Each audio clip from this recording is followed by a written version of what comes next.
Hi, it's Rob from Managed Build. I just wanted to shoot a quick video and talk about the quoting process. Has your builder asked you to pay for a quote? Should you pay for a quote? What goes into a quote?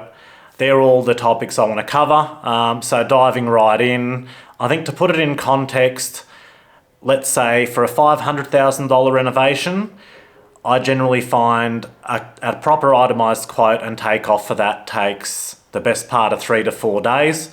When you think about the drawings alone for a job like that, they're quite complex.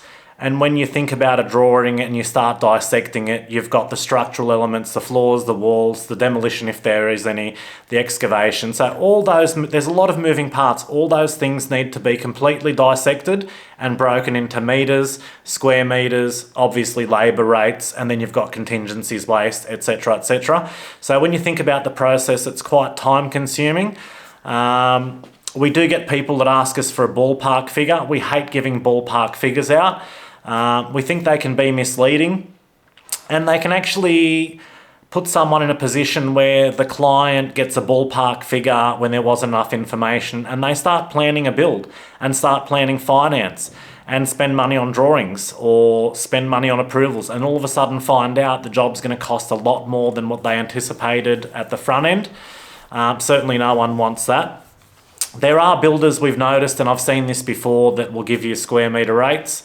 I'm a believer in square metre rates only being good for feasibility at the start, before you start your journey, figuring out how much you want to build, whether you build it in stages, what type of level of finish you're going to have, and basically if the project's worthwhile. I don't recommend that for anyone undertaking a build. And also the other thing to consider, and I say this to people as well, is from a value perspective, if we charge you for a quote, value for money, you're getting a quote at the level of a QS or an estimator. And even if we don't win the job, I say this to clients all the time, the quote is yours to keep.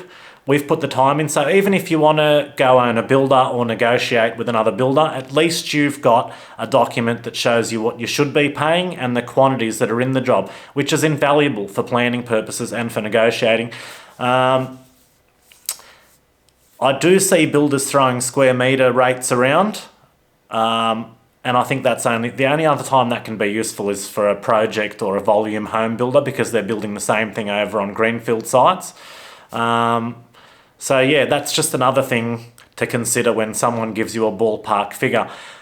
The other thing that a proper broken down quote does, it saves arguments on variations, and it also identifies any design problems. What I find 9 times out of 10 is when I break a set of drawings down to do the takeoffs and do the estimate, more often than not, I'll see little things as a builder from a builder's perspective with experience. A lot of times I'll ring the client and go, maybe we can do this out of this material, or maybe we substitute a material for a better value product with a better outcome or better longevity. Sometimes I can identify little things in the plan that should be changed, or things that may not work. No one's perfect. A lot of times these jobs are complicated, and sometimes the architect can't see things within the drawing. They'll only become apparent to someone that actually builds them with experience. And we also, it helps identify that.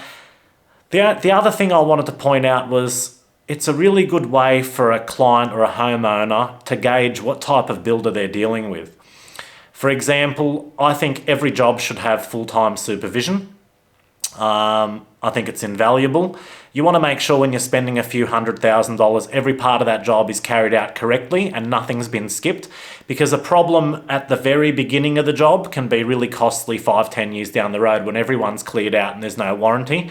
And by all means, if you've got contractors on the job, you want to make sure they're fulfilling their trade or their task before they get paid. But, sorry, I'm carrying on with a bit of a tangent there. But what you can see there is another good way to identify what you're getting. If you get an itemised cost plan, for example, with us, let's say you've got 14 weeks of supervision, that just tells you that we've put a supervisor on your job, so you can compare apples for apples. So yeah, I think it's invaluable to have a proper quote. What I'm going to do is I'm going to post up a couple of short videos showing the takeoff process. That way you guys can have a look at how much, or the level of detail that goes into producing a cost estimate. And I hope this has provided some helpful information. Thanks for watching.